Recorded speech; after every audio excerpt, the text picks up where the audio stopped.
Baik, Assalamualaikum warahmatullahi wabarakatuh. Pertemuan kali ini kita akan membahas terkait mata kuliah PME ya. Jadi untuk topiknya itu terkait PME ya, pemantapan mutu eksternal dan interpretasi hasil dari pelaksanaan PME.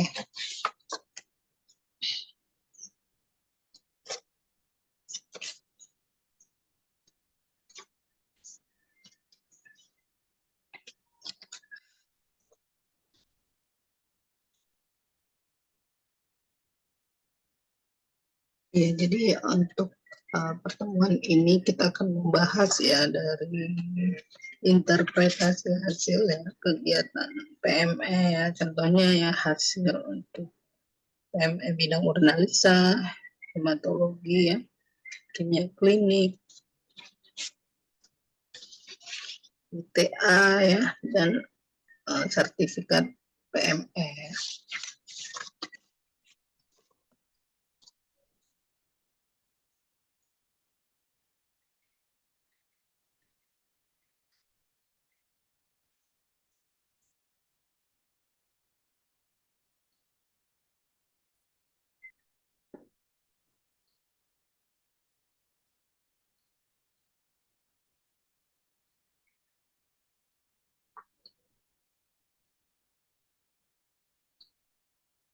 Ya, jadi adapun outline-nya ya untuk materi ini ya, yaitu metode PME dan interpretasi hasil PME untuk beberapa bidang ya. Jadi sebelumnya kita udah bahas ya terkait 3 metode pelaksanaan PME. Jadi ada proficiency, rechecking, dan on-site evaluation ya. Jadi pada pertemuan kali ini kita akan membahas terkait 3 metode tersebut ya.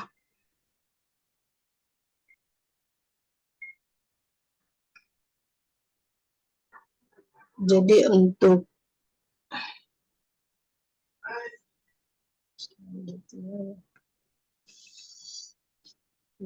terkait pemantapan mutu eksternal, jadi kita ketahui ya, kita itu mengharapkan adanya hasil laboratorium ya yang tepat dan teliti. Jadi sebenarnya untuk menghasilkan hasil lab tepat dan teliti itu otomatis kita juga harus melakukan quality control internal ya sebelum dilakukan PME. Jadi di sini yang untuk menghasilkan hasil lab yang teliti itu berarti diperlukan metode ya dan prosedur operasional yang harus terpadu. Yang harus terpadu ini ya berarti mulai dari perencanaan ya, pengambilan spesimen, penanganan, pengujian maupun laporan hasil uji, yaitu harus terpadu. Jadi harapannya di sini kita bisa memberikan atau mengeluarkan hasil laboratorium yang tepat dan teliti.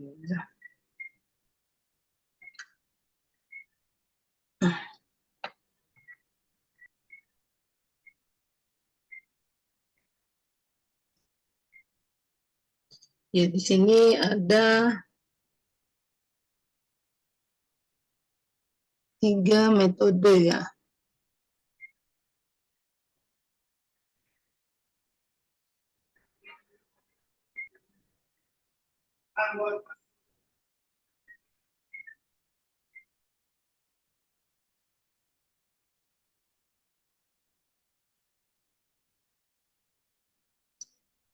Jadi ini ada 3 metode ya.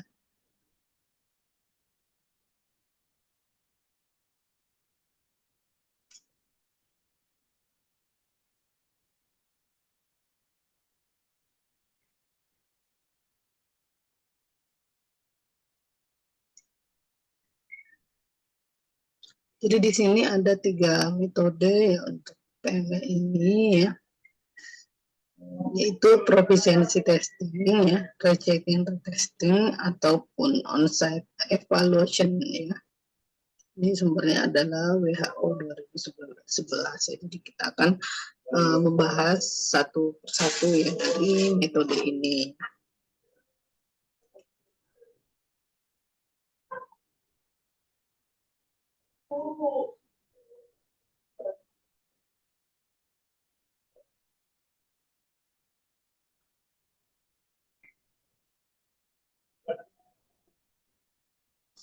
Ya, jadi 3 metode ini akan bahas satu persatu ya, terkait proficiency testing. Terkait proficiency testing itu ini ada penjelasan tahapannya ya. Tahapannya itu untuk proficiency testing ya. Jadi sebenarnya untuk uji profisiensi ini ya, jadi menurut ISO IEC ya tahun 1997 itu adalah perbandingan antara laboratorium yang disusun secara teratur untuk menilai kinerja laboratorium analitik ya dan kompetensi dari personil laboratorium. Sedangkan ya untuk menurut CLSI uji profisiensi itu adalah program ya di mana beberapa sampel ya dikirim secara berkala ke anggota dari sekelompok laboratorium ya untuk analisis dan atau identifikasi. Jadi di mana masing-masing hasil laboratorium itu dibandingkan dengan laboratorium lain ya dalam kelompok dan atau nilai yang ditetapkan dan dilaporkan ke laboratorium yang berpartisipasi ya.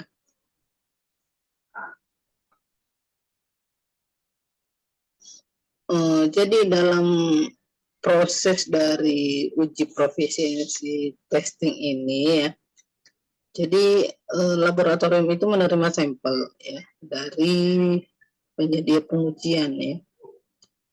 Jadi penyelenggara di sini ya, jadi penyedia ini bisa merupakan organisasi ya, profit atau non-profit ya, dibentuk khusus untuk memberikan uji profisiensi. Jadi penyedia uji profisiensi ya diantaranya itu saya laboratorium rujukan pusat ya, badan kesehatan pemerintah ya, produsen kit ya ataupun instrumen ya, dan biasanya itu dilakukan ya 2 sampai 3 kali setahun ya pelaksanaannya ya. Jadi untuk uji profisiensi itu penyelenggaranya juga bisa produsen kit maupun alat ya. Jadi biasanya untuk produsen itu biasanya digratiskan ya, jadi tidak berbayar. Jadi kita ketahui untuk pelaksanaan PME itu ada yang berbayar, ada yang gratis. Salah satunya yang gratis itu dari produsen ini ya, kit dan maupun instrumen ya. Jadi untuk menilai ya apakah instrumennya itu masih bisa berjalan dengan baik atau tidak ya. Ya, jadi untuk uji profisiensi ini ya, jadi di sini ya, ini tadi yang disebutkan ya bahwa providernya itu eksternal ya, tadi sudah disebutkan bahwa bisa Kementerian Kesehatan ya, BBLK di sini Badan Kesehatan Pemerintah ya, lab rujukan pusat ya, terus ini bisa disebutkan organisasi juga ya. Di sini profit maupun overall ini bisa berarti PDS Patklin ya. PDS Patklin juga. Nah, jadi sini prosedurnya mengirimkan sampel ya yang tidak diketahui yang dikirimkan ke laboratorium peserta. Jadi sebenarnya sampel ini sudah ada nilai targetnya masing-masing ya. Nanti peserta lab yang ikut PME itu akan membandingkan hasil ya, hasil dibandingkan hasil dari lab peserta dengan nilai target yang sudah ada ya. Terus hasil tes seluruh peserta dianalisis, dibandingkan dan dilaporkan gitu ya. Nah, itu singkatnya ya. Jadi di sini untuk profisiensi ya. Jadi laboratorium berpartisipasi yang menggunakan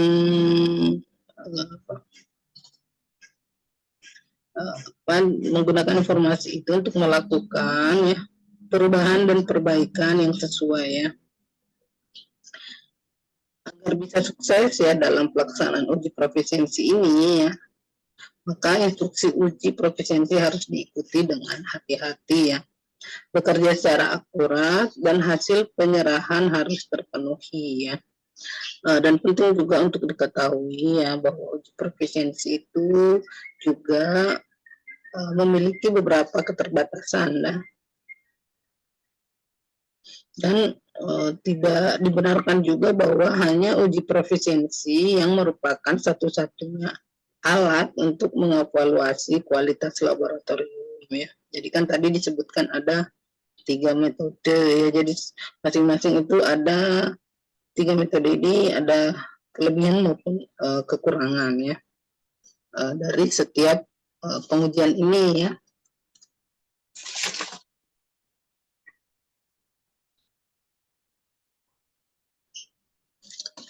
Ya, jadi sebenarnya untuk uji profisiensi ini ya, sebenarnya kelemahannya ya, pertama itu mendapatkan gambaran realistis ya tentang praktik di lab dan mengamati laboratorium dalam kondisi rutin ya.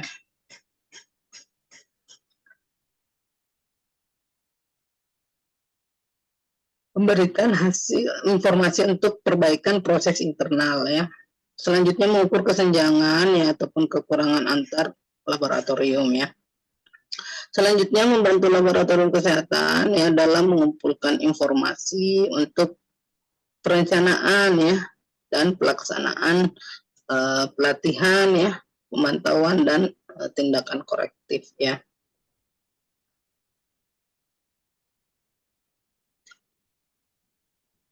Kalau untuk on-site evaluation ya metodenya, jadi untuk tujuan PME itu dapat dilakukan oleh laboratorium pusat ya atau rujukan atau otoritas kesehatan lainnya ya.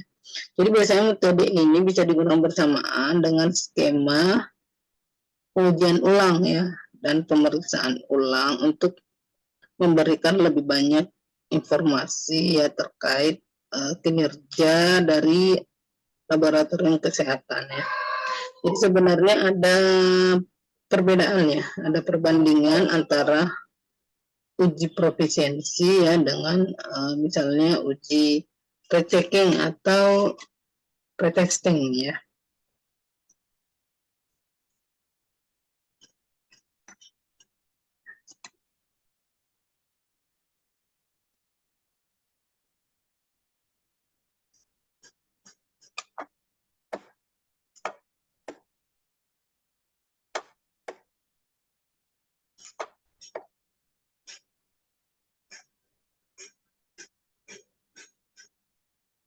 Ini adalah rechecking atau retesting ya.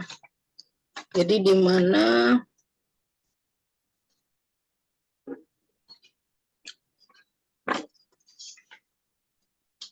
metode ini dilakukan ya, di mana hasil pemeriksaan suatu laboratorium kesehatan itu diperiksa ulang ya, diperiksa ulang oleh laboratorium rujukan ya. dan sampel yang ada telah diuji ulang antar laboratorium ya.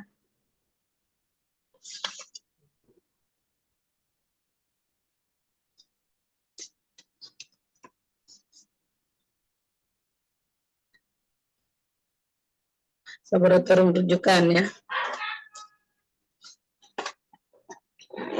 Jadi biasanya untuk metode ini juga biasa digunakan untuk untuk rapid test ya, pemeriksaan HIV ya. Jadi misalnya untuk pemeriksaan HIV dengan metode rapid test ini ada tantangan khusus ya, karena biasa juga dilakukan bukan oleh lab kesehatan ya, dan orang terlatih di bidang lab itu ya. Selain itu, kitnya sekali pakai ya, dan tidak dapat melakukan metode pengendalian mutu ya, seperti yang dilakukan di laboratorium kesehatan ya. Jadi biasanya memang ada uji ulang ya untuk beberapa sampel menggunakan metode yang berbeda ya, seperti metode enzim immunoassay ya, EIA ya, ataupun ELISA ya, enzim tingkat imunoabsorben assay ya. Jadi untuk bisa membantu menilai kualitas pengujian HIV ini, metode rapid test ini ya. Jadi untuk metode ini juga ada beberapa karakteristik ya. Jadi dilakukan oleh laboratorium kesehatan rujukan ya, untuk memastikan kualitas hasil pemeriksaan laboratorium kesehatan. Terus dilakukan dengan metode dilakukan pada pemeriksaan yang menggunakan spesimen darah atau serum dengan rapid test ya. Dengan rapid test. Terus jumlah sampel yang diuji ulang harus memberikan data statistik ya, yang signifikan untuk bisa mendeteksi kesalahan ya. Jadi di sini ya disebutkan ya bahwa dibandingkan dicek ulang oleh laboratorium rujukan ya, atau referensi laboratori ya, sampel telah dianalisis, dites ulang, dan dibandingkan antar laboratorium ya. Jadi misalnya untuk metode ini paling sering digunakan ya untuk pemeriksaan BTA ya. Jadi slide BTA dibaca di laboratorium ya, dicek ulang di laboratorium pusat atau rujukan ya. Jadi sebenarnya hal ini memungkinkan evaluasi ya, keakuratan hasil pemeriksaan, dan juga memungkinkan untuk penilaian kualitas persiapan slide dan pewarnaan.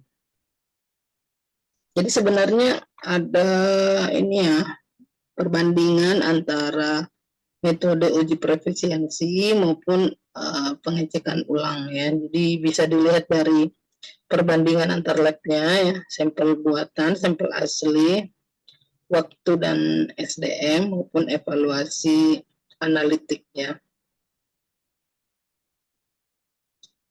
Jadi perbandingan umumnya itu ya untuk uji profisiensi itu bisa memberikan gambaran kinerja lab dengan baik dan objektif ya. Terus dapat digunakan untuk sebagian besar jenis pengujian laboratorium. Hemat biaya karena itu sering digunakan ya, karena hemat biaya. Kalau pengecekan ulang ataupun pengujian ulang itu biasanya dilakukan apabila sulit ya, dan tidak mungkin mempersiapkan sampel untuk menguji semua pemeriksaan ya. Kedua itu mahal ya, dan menggunakan waktu dan orang yang cukup banyak ya. Terus untuk hasil uji profisiensi itu dipengaruhi oleh beberapa variabel yang tidak berhubungan dengan spesimen pasien ya. Di antaranya persiapan pasien ya, efek matriks, metode statistik, dan peer group ya. Untuk uji profisiensi ini tidak mendeteksi semua masalah yang ada di laboratorium ya, terutama mengenai prosedur pre-analitik dan pasca analitiknya ya. Terus hasil tunggal ya tidak dapat diterima dan tidak menunjukkan adanya masalah dari laboratorium itu. Ya, ini untuk perbandingan antara uji prefisiensi maupun uji pengecekan ulang ya. Jadi yang selanjutnya ini adalah metode on-site evaluation ya. Jadi on-site evaluation ini sebenarnya digunakan ya apabila sulit melakukan uji profisiensi ya. Kalau melakukan uji profisiensi yang agak sulit ya, maka menggunakan metode on-site evaluation ini atau evaluasi di tempat ya.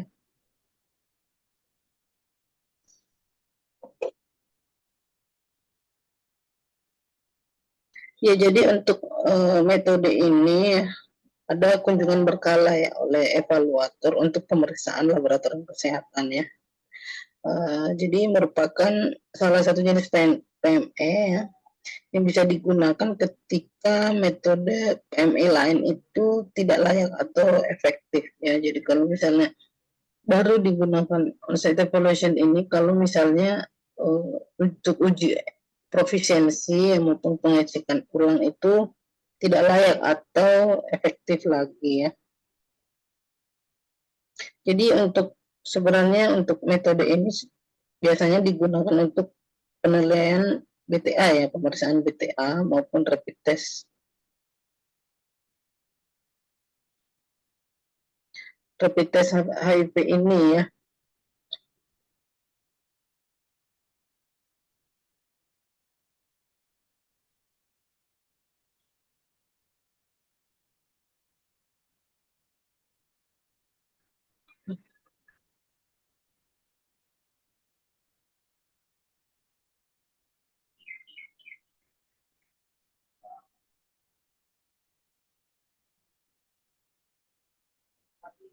Jadi untuk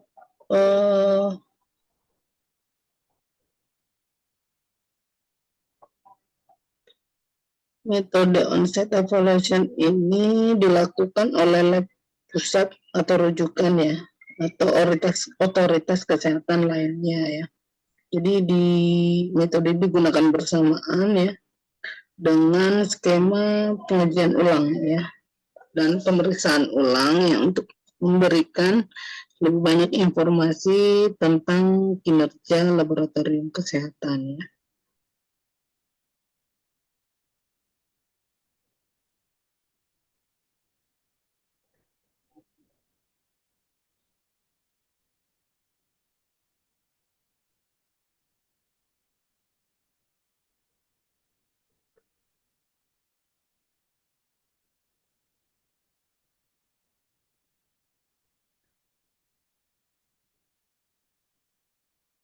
Untuk on-site evaluation ini ya bisa memberikan gambaran ya yang benar tentang keseluruhan kinerja laboratorium ya, dan bisa menawarkan real time untuk perbaikan yang dibutuhkan ya. Kelemahannya itu paling mahal ya karena membutuhkan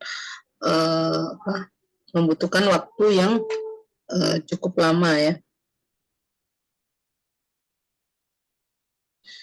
Untuk perbandingan ya, jadi untuk perbandingan dari ketiganya ini ya, jadi on-site evaluation itu yang paling mahal ya di antara tiga metode ini, dan biasanya kalau digunakan apabila kedua metode ini sudah tidak bisa digunakan atau dianggap tidak efektif ya. Cuma untuk uji profisiensi ini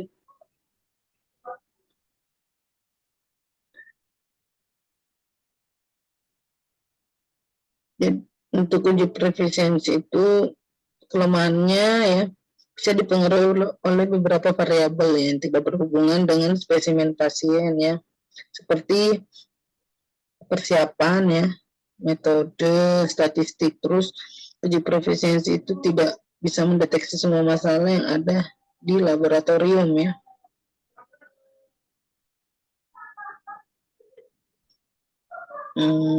terutama mengenai prosedur preanalitik dan analitik ya. Terus hasil tunggal yang tidak dapat diterima dan tidak menunjukkan adanya masalah laboratorium ya.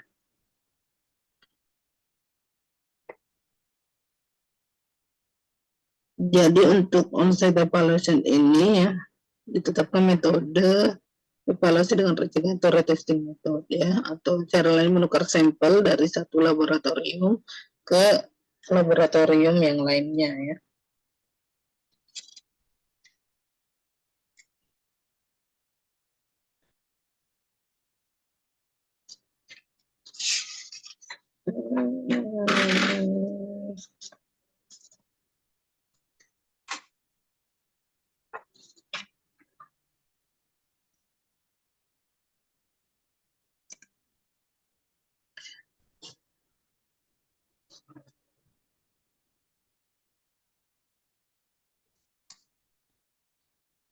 Jadi untuk keuntungannya,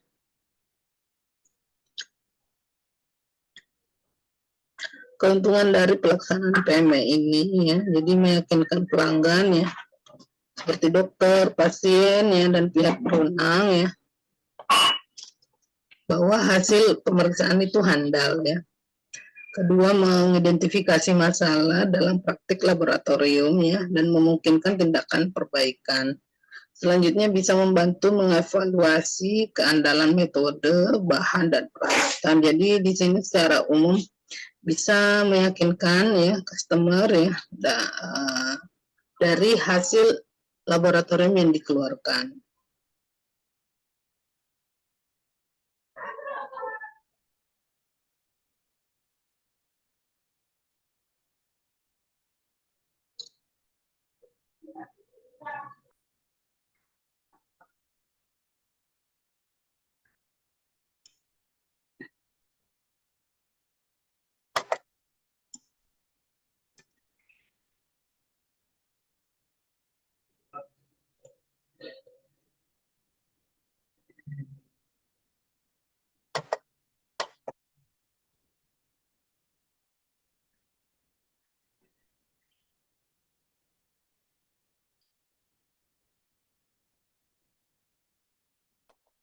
Ya, jadi untuk pelaksanaan PME itu dilakukan pertama itu tahap awal ya, dilakukan pendataan ya, laboratorium ya, kerjasama dengan mitra kesehatan ya, maupun PDS klinik. Terus peserta yang ikut PME ini harus mendaftarkan diri secara aktif ya. Jadi peserta yang mau melakukan PME itu harus mendaftarkan diri ya. Jadi penyelenggara itu akan memberikan pengumuman ya, akan dilaksanakan kegiatan PME. Namun untuk menjadi peserta itu harus mendaftarkan diri masing-masing ya. Jadi lab-lab yang mengikuti PME itu ada lab klinik rumah sakit ya, lab kesda, lab klinik swasta, lab klinik puskesmas maupun lainnya ya, ataupun laboratorium klinik mandiri ya, itu bisa untuk mendaftarkan. Terus untuk persiapan melakukan PME otomatis mencari informasi dulu ya terkait kegiatan PME ini ya, entah itu mencari di internet ya, website maupun lainnya ya. Terus menentukan ya ataupun memilih parameter yang sesuai. Jadi tidak semua yang dari PME ini bisa dilakukan secara bersamaan. Maksudnya itu semua parameter pemeriksaan itu dilakukan PME secara bersamaan ya. Jadi sesuai kebutuhan aja ya. Misalnya sebelumnya tahun lalu sudah ada dilakukan PME hematologi ya. Nah, berarti untuk selanjutnya ya dilakukan PME yang lainnya. Jadi sesuai kebutuhan aja untuk mengikuti kegiatan PME ini ya. Selanjutnya melakukan QC secara rutin ya. Jadi sebelum dilakukan kegiatan PME ya, otomatis harus melakukan quality control dulu ya, dengan rutin ya. Kita pastikan dulu bahwa quality control kita ini di lab sudah berjalan dengan baik ya, supaya hasil kita itu bisa dinilai oleh pihak luar ya. Minimal kita sudah yakin dulu lab kita ini hasilnya udah baik, memberikan hasil yang tepat dan teliti. Selanjutnya kita mengikuti PME supaya lab kita itu bisa dinilai oleh pihak luar. Jadi penampilan laboratorium kita itu bisa dinilai oleh pihak luar. Nah, ini adalah gambaran PME ya, pelaksanaan PME ya untuk bidang hematologi ya. Jadi di sini penilaian diberikan dalam bentuk indeks deviasi ya, ID ya.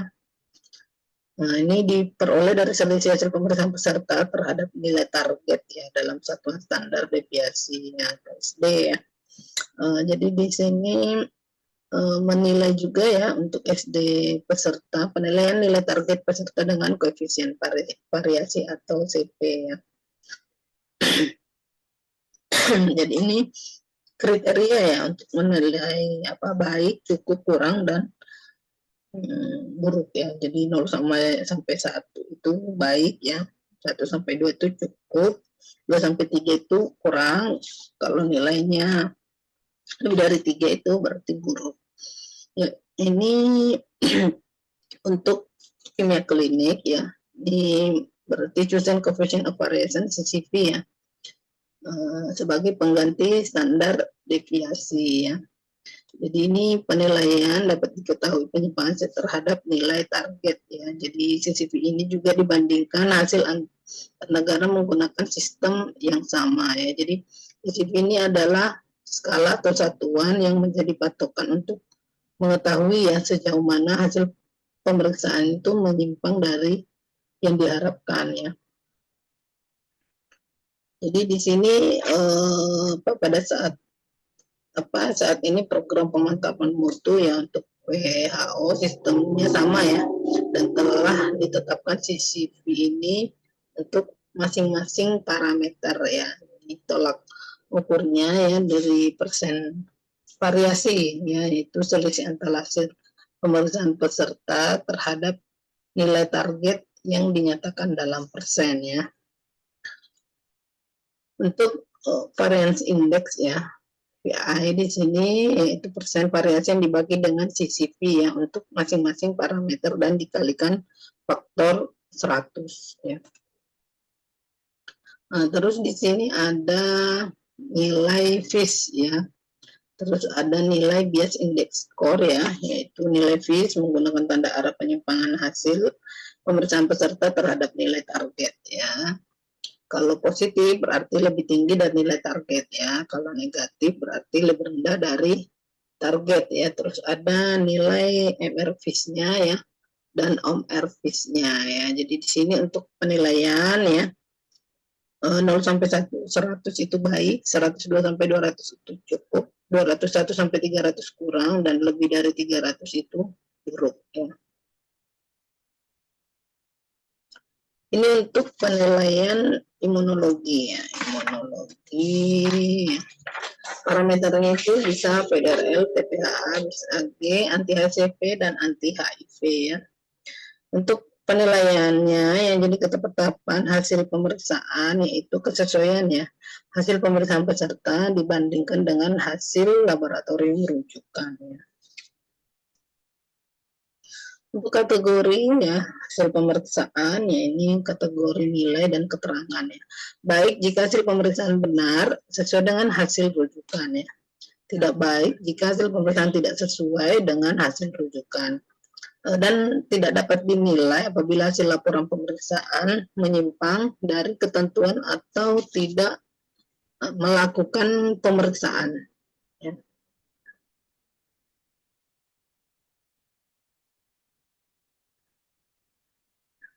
Ya, sedangkan untuk hasil PME BTA ya, untuk ada kriteria ya, kriteria kelulusan, lulus bila hasil pembacaan 80 tanpa NPT atau PPT ya. Dan kelulusan dinilai berdasarkan hasil pembacaan pertama ya. Ini kita masuk ke contoh hasil ya. Ini misalnya contoh hasil ya. Ini adalah perbandingan ya. Perbandingan ini saya memberikan slide. Ini hasil pembacaan. Ini diisi oleh lab penyelenggara ya. Itu disesuaikan nanti hasilnya ya. Ini misalnya dari 10 ya. Dari lab pembaca itu hasilnya apa. Terus dari penyelenggara itu hasilnya apa. Jadi di sini misalnya contoh hasil ya. Ini udah dilakukan oleh pembaca, misalnya positif 1, hasil baca ulang scanty ya. Hasil seharusnya scanty dan penilaiannya benar, skornya 10 ya. Ini misalnya yang sesuai sama yang tidak sesuai ya. Ini coba kita lihat ya, misalnya untuk poin 6 ya, hasil pembacaan scanty, hasil baca ulang positif 3 ya. Hasil seharusnya adalah positif 2 ya. Ini skornya apa, di bawah ya, ini skornya 5 ya. Jadi penyelenggara itu sudah memiliki apa, skor penilaian ya, dan sudah yang diberikan oleh penyelenggara laboratorium itu sebenarnya hasilnya sudah ada ya. Sisa nanti membandingkan antara nilai target yang sudah ditentukan oleh penyelenggara dengan labnya itu ya. Jadi menentukan lab itu sisa membaca sampel yang sudah diberikan ya, diperiksa dan dibaca interpretasinya ya. Ini adalah contoh hasil ya untuk imunologi ini ya. Jadi ada PDRL ya, TPHA, ya, HBsAg, anti-HCV ya. Ini bisa ada hasilnya ya. Untuk misalnya PDRL ini nilai peserta baik ya, HBsAg baik, HCV ya, nilai kesesuaian. Jadi yang menentukan baik-baiknya ini adalah penyelenggara ya. Anti HCV ya, anti HIV ini adalah contoh hasil ya dari parameter imunologi ya. Nah, terus misalnya ini adalah hemostasis ya. Untuk apa di sini hemostasis ya, hasil Anda ya, rujukan peserta, penyimpangan SD dan indeks variasinya ya. Jadi di sini memang untuk tes PT dan APTT ya. APTT ya, sama fibrinogen ya. Jadi di sini memang sudah ada kriteria di bawah ya. Kapan dia sangat baik ya, baik, kurang maupun buruk ya. Ini contoh saja ya. Ini untuk bidang urinalisa ya. Untuk bidang urinalisa ya. Ini kan sudah ada skor hasilnya ya. Ini hasil lab ya, gambaran hasil pemeriksaan untuk 11 parameter ya. Nilai targetnya sudah ada ya. Terus skor yang didapatkan itu berapa ya? Ini dirata-ratakan ya. Jadi untuk penilaian udah ada hasilnya di sini ya. Kalau lebih dari 3 berarti sangat baik, dan hasilnya contohnya di sini 3,5 berarti hasil PME untuk urinalisanya ini sangat baik ya, karena nilainya itu lebih dari 3. Ini misalnya untuk kimia klinik ya. Jadi untuk kimia klinik ini ada 17 parameter ya. Jadi 17 parameter. Jadi masing-masing parameter ini dinilai hasilnya ya per parameter ya. Jadi di sini udah diberikan warna ya sesuai dengan kriteria penilaian. Jadi kriteria FIS ya yang dinilai ya. Jadi kalau hijau di sini berarti kurang ya. Misalnya kurang, kalau merah di sini buruk ya. Jadi sudah ada skor penilaian ya. Jadi di sini skor penilaiannya semakin kecil berarti hasilnya semakin baik ya. 0 sampai 50 itu sangat baik, 51 sampai 100 itu baik. 101 sampai 200 itu cukup, 201 sampai 300 itu kurang, dan selebihnya itu buruk. Jadi di sini pada lembar hasil juga sudah diberikan warna ya. Yang baik itu berwarna hitam ya, yang kurang itu sampai cukup itu masih hitam ya. Warnanya untuk hijau itu udah kurang, dan yang merah itu peringatan, ini yang berarti hasilnya adalah buruk ya. Ini yang kimia klinik juga ya, ini contoh hasil ya, berarti di sini intinya sudah ada memberikan ini ya, 12 jadwal ya. Jadi di sini ada overall ya, jadi di sini office-nya ya, ini overall MR-nya ya. Jadi di sini juga memang sudah ada kriteria penilaian ya. Jadi ini adalah pelaksanaan ya dari 2008 sampai 2010 hasil evaluasi kumulatif ya dalam siklus terakhir dari kegiatan PME ini. Terus sama ya, untuk ini contohnya untuk hematologi ya, ini jadi sudah ditentukan kualitas bahan di sini baik ya. Jadi di sini akan menentukan nilai ya. Jadi hasil rata-ratanya ini udah diketahui ya, 0,67 sampai 0,59 ya. Berarti di sini secara overall statusnya itu dalam kualitasnya baik ya. Ini contohnya lagi ya untuk beberapa parameter ya. Ini kriterianya lambda adalah 90, nilainya adalah 8. Jadi tetap melihat kriteria penilaian, sesuai kriteria penilaian itu ya, menentukannya ya. Ya, ini adalah gambaran ya dari sertifikat PME ini ya. Jadi ini adalah gambaran sertifikat PME ya, mengikuti PME bahan kontrol 1 ya, dan bahan kontrol 2 ya. Jadi di sini seperti inilah gambaran sertifikat PME itu ya. Ini misalnya untuk bidang urinalisis ya, bahan kontrol 1 11 parameter dengan hasil sangat baik, bahan kontrol 2 11 parameter dengan hasil sangat baik. Jadi sesuai dengan sampel yang diberikan itu ya. Jadi diberikan hasil ya dari pelaksanaan PME ini. Ini contoh sertifikat ya yang diberikan ya. Ini masih contoh sertifikat dulu ya dari Depkes ya, Kemenkes RI ya. Jadi ini contoh sertifikatnya ya.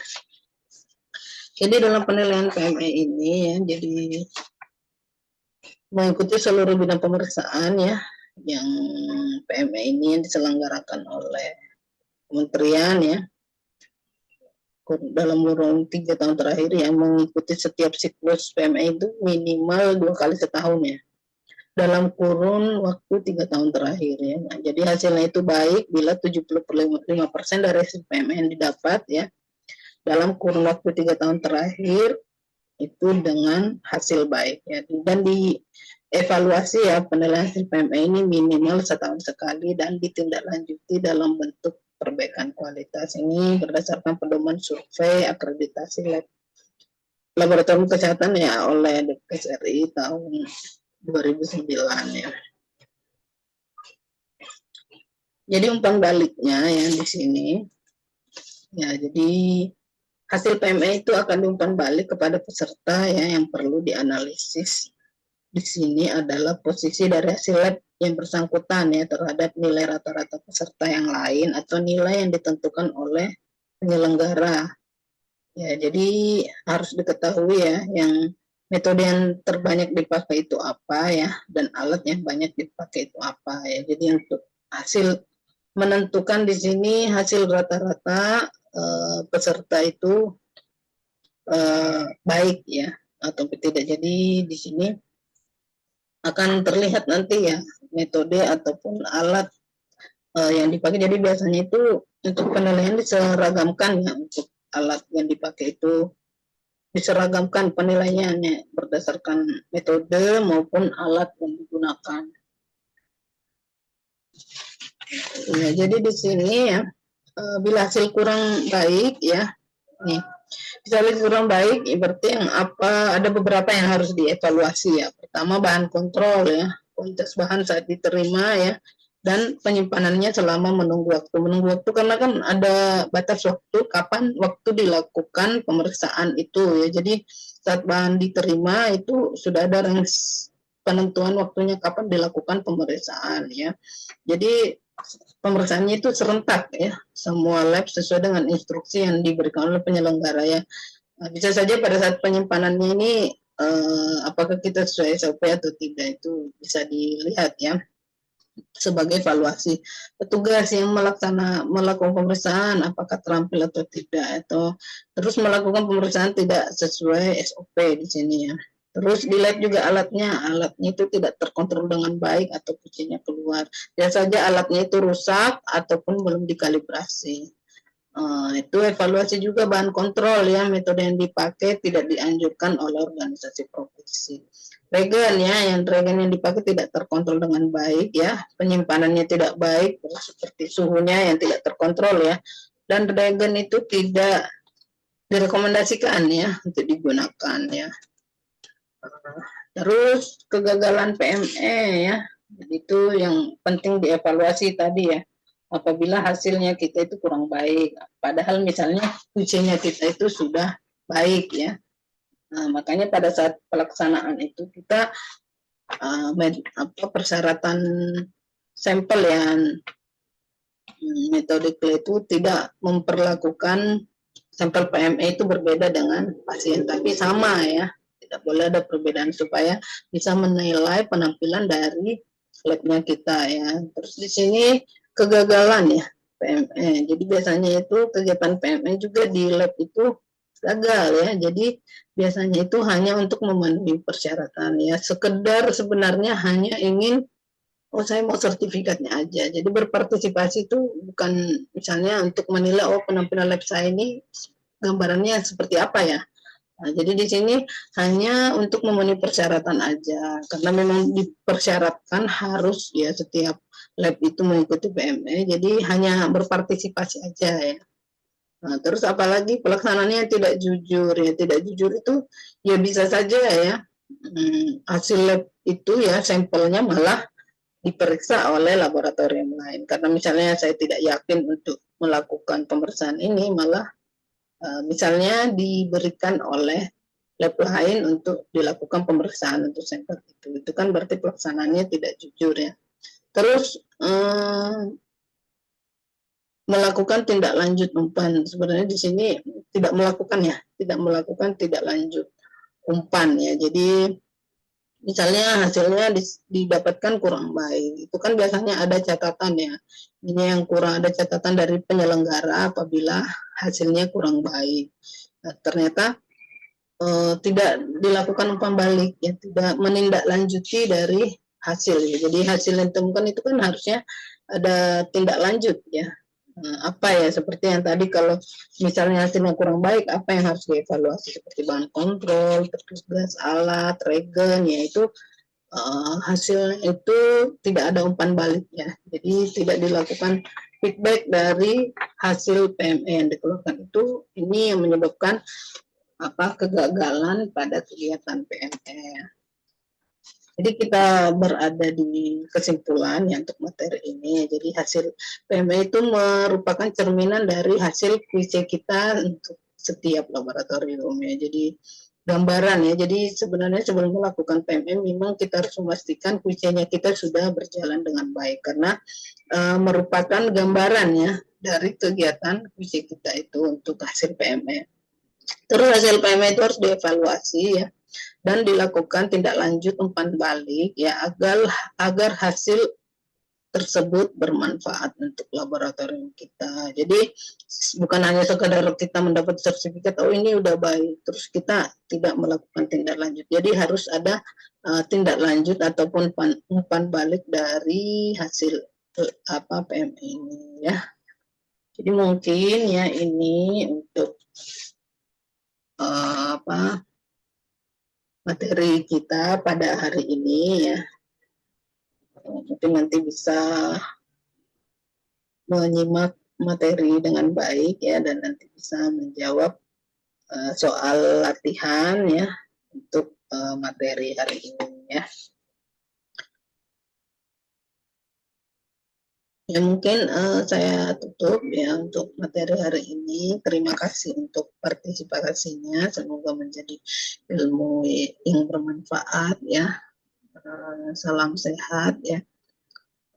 Saya saya akhiri ya untuk materi hari ini ya. Terima kasih. Lebih dan kurang mohon dimaafkan. Saya tutup. Wabillahi taufiq wal hidayah. Wassalamualaikum warahmatullahi wabarakatuh.